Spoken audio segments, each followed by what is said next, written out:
Okay, Vasanta, thank you for being on Behind the Story. A great cover story this week.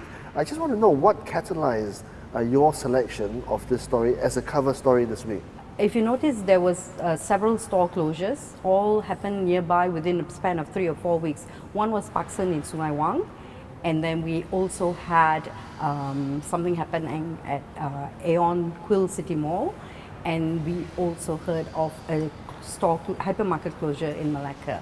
So we thought there were just too many things happening, and maybe it was about time that we wrote an article to say what's actually going on in the ground, and whether things are improving or is it as bad as last year. It's not at all good for retail, but did you get the sense from Tan Hai Sin that the corner has been turned, or do you think there's much more, blood to be left on the floor? When I read, speaking Tan Hai Sin, I realized that everything is not looking all nice and dandy just yet.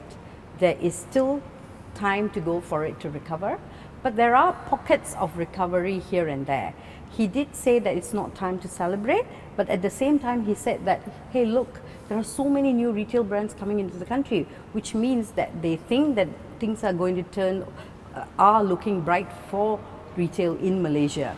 He named 60 over brands that have come in last year and another 10 coming in just in the first 3 months of this year. So he says, basically, it may not be so great at this point, but things are going to look up. What the Retail Association numbers show is only half the equation, because there's another half which is maybe even less than half, but it's certainly rising. Yeah. Yes. So in a sense, retail is evolving, right?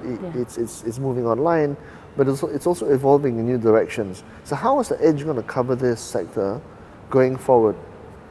I think there are a lot of areas that we can cover based on the responses that we have received from the retailers. Okay. One thing was malls. We have excess mall, but we also see malls are also evolving. What I understand is malls are making their excess space into co-working spaces, and I even heard that in Bukit Bintang, some malls are using the space to build warehouses, for example, so that it's still being occupied and revenue is coming on stream.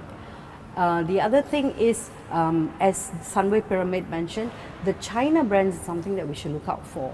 He says the Korean brand wave came in at one point, and the next thing we should watch out for is the China brand wave, because both Malaysians may probably like it, and we also see a lot of influx of tourism. And if you notice, we also mentioned that tourist numbers are helping out with the tourism figures in terms of earnings in shopping. So I think that, Vasanta, there's a distinction to be drawn, because the macro nation picture is one thing, but then there's also very micro stories which are very positive. I mean, for example, Mid Valley is still booming. It's bursting at the seams with traffic, right? Pavilion is still bursting, KLCC, One Utama, I think Sunway Pyramid as well. So these 4 or 5 premium malls are still flying.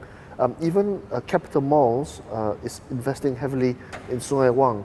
So how does the association view these kind of like anomalies, not even anomalies, but these diamonds in the rough? I'm not sure whether I can say how they view it, Yeah. but I think they are aware that several of them really stand out, which are the ones that you named just now. But there are always nuggets to be found also in the secondary cities. And as you mentioned, Sungai Wang is doing a refurbishment. But I think Sungai Wang's refurbishment,